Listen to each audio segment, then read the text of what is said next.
He doesn't look anything like me. Must be a mistake somewhere. Maybe he's not even my son. Andy said that while openly favoring his good-looking and intelligent son over his daughter, Crystal. He told me our daughter should get a job as soon as she finishes middle school and destroyed the stuff we bought for her high school entrance. I couldn't take it anymore. I packed up and left, taking both kids with me. My name is Misty. I'm your average 35-year-old stay-at-home mom, living with my husband, son, and daughter. My son, William, has always been handsome since he was a kid, so much so that people often mistook him for a girl. My friends would often say, "You should get William into acting or modeling." He's also incredibly smart, gentle, and mature. By the time he was 3, he was already conversing like an adult. On the other hand, my younger daughter, Crystal, is definitely the cutest girl in the world from my point of view as a parent. However, her appearance was far from what is commonly known as pretty girl. She's a bit on the plump side, with curly hair and a round face. She's not athletic, and she's slow to speak. But to me, she's the most adorable girl in the world. However, there is someone who doesn't think well of such a girl. Andy, however, clearly favors William. When he gets home from work, he only pays attention to William. If Crystal tries to join in, Andy tells her she's creepy and trying too hard. Whenever this happens, William suggests, "Let's all play together." But Andy dismisses him, saying, "Don't play with Crystal. You'll catch her stupidity." William sits uncomfortably on his father's lap. He's smart. He understands what's happening. Even my mother-in-law, Jacqueline, dotes on William and mistreats Crystal. Andy's family owns a store. His dad passed away, so Andy is expected to take over the business. That's why we go to my in-laws once a week. Every time we visit Jacqueline, Andy's mom grimaces and says, "Oh, you brought Misty and Crystal again. You could have just brought Andy and William." She says we don't have to come, but if we don't, she makes snide comments over the phone, treating me like a maid. I don't want to go to my in-laws, but Andy drags me along to help with chores, so I have no choice. On this particular day, Jacqueline decides to take William and Crystal to a large local park. While Crystal is thrilled to spend time with her grandma, I have an uneasy feeling. But tied up with chores as usual, I reluctantly wave them off. By evening, Jacqueline returns home, carrying a tired William on her back. "Oh, he's getting heavy. William's growing up," she cheerfully comments. But there's no sign of Crystal. "Jacqueline, where's Crystal?" With no hint of guilt, she replies, "I don't know. Both were looking tired, but I can't carry both, so I told Crystal to walk back on her own." I couldn't believe what I just heard. A chill ran down my spine. I bolted out of the front door and sprinted towards the park, rolling over myself in a panic. Who would leave such a small child alone? I prayed she was all right as I burst into the park. "Mom!" The moment I heard that cry, Crystal leapt into my arms. I felt the tension drain out of me. A police officer was standing nearby. "You're her mom, right? The park staff found her crying alone and called us. You shouldn't leave such a small child unattended." The officer admonished me, but then patted Crystal on the head, saying, "It's good your mom came for you." I bowed my head to the officer several times and tightly held Crystal's hand as we headed home. On the way, Crystal spoke up in her innocent words. "Crystal was sleepy. Grandma said I could nap, so I slept on a park bench. When I woke up, no one was there, and I cried. Are you mad?" "I'm not mad. I'm sorry I scared you." I couldn't help but hug Crystal, who was carefully reading my expression. When we got back to my in-laws' place, both Jacqueline and Andy sighed at the sight of Crystal. So she's found, huh? Frustrated, I yelled at Andy. Do you even care what happens to your own child? Andy wasn't ashamed. He fired back with something shocking. I don't care what happens to her. She's ugly and not smart. She doesn't look like me at all. You probably had her with another man and are making me raise her, but that's not gonna happen.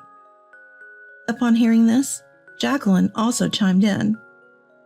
Would have been fine if she hadn't been found. Who knows where she came from? I've never cheated. Crystal is absolutely your child. Do you have any evidence of me cheating? I protested, but all they did was mock me. From that point on, my daughter and I never went back to my in-laws' house. No matter how much Andy scolded us, no matter how many sarcastic comments Jacqueline made over the phone, I endured it all to protect Crystal. William had noticed how poorly Andy and Jacqueline were treating us. Grandma would get mad if I also stayed home. I'm okay going alone.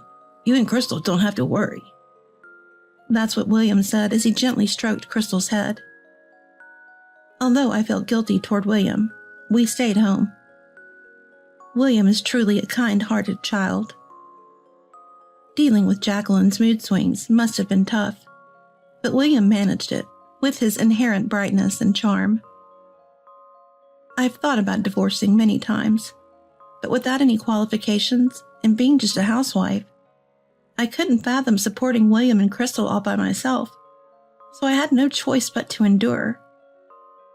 A decade had passed since Crystal and I effectively cut ties with my in-laws. William had become a working adult, and Crystal was about to start high school. With a new backpack and textbooks for high school, Crystal was looking forward to this new chapter in her life. Andy still treated Crystal poorly, but we had both decided to ignore him. As long as William and Mom are on my side, that's all that matters, Crystal would say, which always made my heart ache. Still, seeing Crystal excited about her new life made me happy too. But then, disaster struck. Andy saw Crystal's new school supplies and went ballistic. What is this? You're planning on going to high school? We've raised you this far, and you're not even our real child. Quit school and start working. Pay us back for all we've spent. Throw all of this stuff away now. Ripping up her textbooks and tearing her bag apart, Andy hurled them into the muddy yard soaked from days of rain. I'll make sure your mom hears about this. Andy said that and called his in-laws. Jacqueline came over almost immediately, as if she'd been waiting for this moment. Who do you think you are, planning to go to high school on our dime? You should be thankful you even got to go to middle school. Get a job as soon as you graduate and give us all your earnings. Misty, you should be grateful we even took care of your affair child, she said, clearly enjoying herself. You two are nothing but a bad influence on William, our heir. You're both worthless. Get out. So there we were, Crystal and I, picking up her thrown school supplies, listening to Andy and Jacqueline's harsh words. Both of us were drenched in the rain. Rain soaked our hair and droplets streamed down our faces to the ground.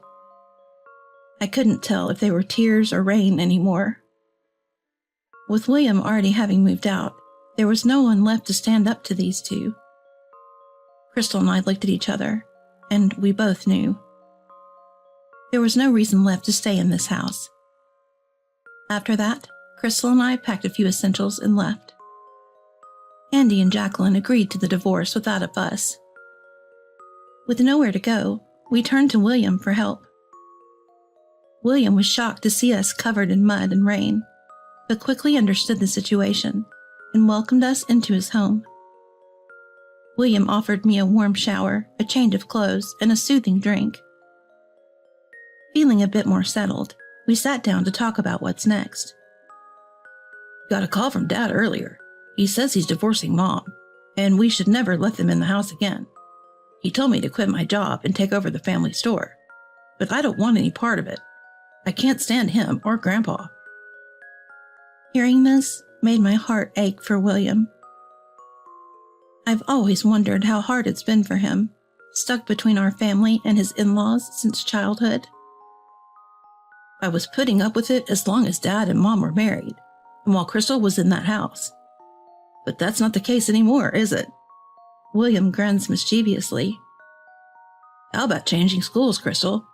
I'm being transferred to another state. We can all move there, and let's keep it a secret from Dad and Grandma. I hope their store goes under. Upon hearing William's enthusiastic proposal, Crystal exclaims, I'm definitely in. I've always relied on William, so it made me feel guilty. But I decided to go along with it because it seemed like the best course of action. Everything fell into place smoothly after that. A few weeks later, we were settling into our new lives in a new place. What Andy and Jacqueline don't know is that Crystal is actually brilliant. She's always been good at tests. She just developed a little slower than others. She even aced the entrance exam to a top high school at our new location. Crystal and I both got new phone numbers, cutting off all contact with Andy and Jacqueline. William kept his line open just to keep tabs on them. He thought it'd be best to have a minimal line of communication to avoid being desperately searched for. 10 years have passed since then. Crystal is an adult now. William has a decent job, and we're all living separately. Today is a rare occasion where we've all gathered for a family meal. I decided to dress up a bit as I waited for the two of them. Suddenly I hear, Is that you, Misty? Yes, it's Misty. It was Andy, now balding and bloated, and Jacqueline, her hair completely white, and hunched over like a witch from a storybook. Where have you been for 10 years, Misty? We've been worried. Are you still mad about us claiming Crystal is the child of an affair? Come back. We haven't seen Crystal and William for years. Where are my kids?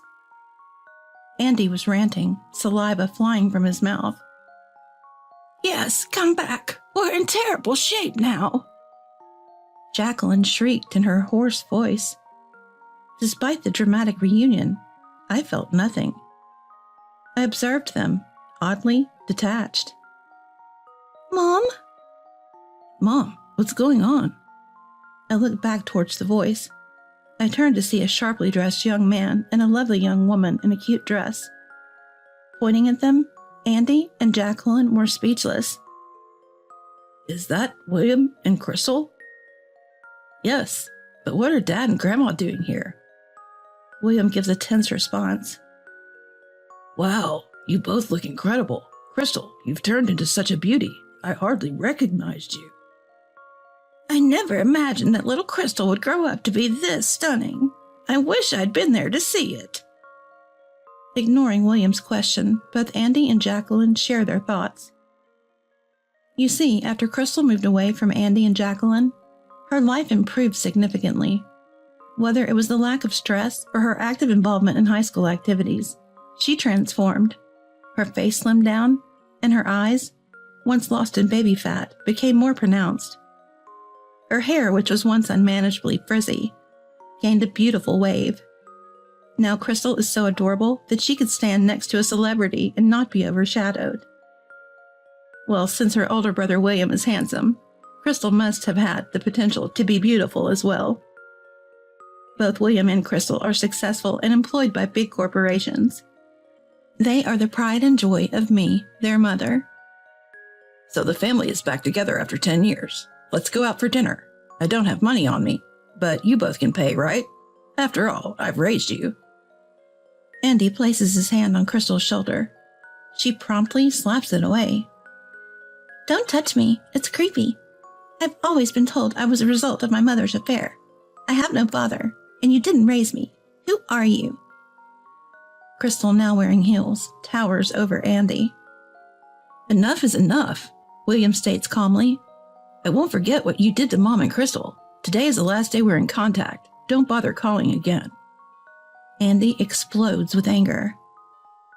How dare you speak to your parents like that? Crystal, come home and marry a local businessman's son.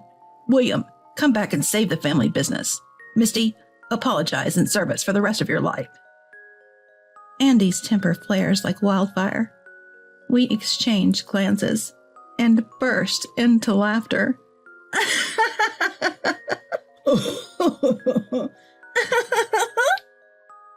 Why would we want your forgiveness? What made you think that? I'm actually getting married soon, so that businessman's son is out of the question. I'm starting my own business, so there's no way I can take over the family shop. What a shame. It'll go under. Both of them laugh, shaking their shoulders.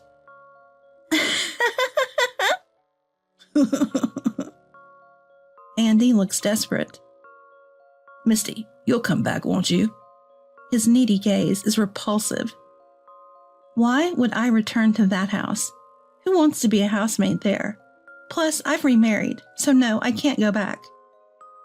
I flash the shining ring on my left hand. What? You remarried without telling me? I won't accept this. Andy tries to snatch the ring off my finger. But before William can step in, another man comes between us. Do you have business with my wife? No rough handling, please. Andy felt cornered by the imposing man. What's your deal? Andy retorted, trying to puff up his chest. I'm Misty's husband, and as far as I know, you and Misty divorced a decade ago. I was the lawyer who facilitated the process. A lawyer? Andy seemed visibly shaken by the man who suddenly revealed he was a lawyer. That's right, I fell for Owen, the lawyer who helped me during my divorce 10 years ago, and we started dating. A few years later, we got married. Andy's face turned even redder. A lawyer, huh? Think you're something special because you make some money? Everyone listen to me. Misty's my wife, and William and Crystal are my kids. You're in the way. With that, Andy charged at Owen like a raging bull. But Owen dodged smoothly. What? Ah! Unable to stop himself, Andy stumbled and rolled away, letting out a pathetic cry. Oh no, Andy! Jacqueline screamed in dismay. We all watched, holding our breath, wondering if Andy was all right. Lying on his back, Andy yelled, I'll forgive you all if you listen to me now. Good, he didn't seem to be badly hurt. But the fall did appear to shake him up quite a bit. What should we do now? I thought, and Owen reassured me. I've called an ambulance. It'll be all right. Let's leave the rest to them. Crystal was fuming. You're too kind. You should have just left him. Even her angry face was adorable. Hey, our dinner reservation is soon. Let's get going or we'll be late. William reminded us. Ah, yes, today was a special family dinner day. With a reassuring embrace from Owen, we left. We could hear Andy and Jacqueline's verbal abuse behind us, but nothing scared us now. Months later, we heard that Andy's struggling business finally went under. Owen had gotten the news from a real estate contact. For 10 years after we left, Andy had kept things afloat, surprisingly.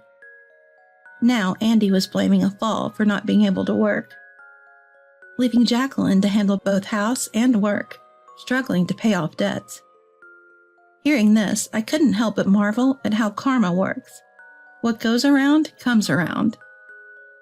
On a sunny Sunday afternoon, I was trying on a dress for Crystal's wedding. That looks great on you. I wonder which one I should wear. To think I'd see the day I'd attend as Crystal's father. It feels like a dream. I turned around, and there was Owen, holding 2 tuxedos in his hands, smiling shyly.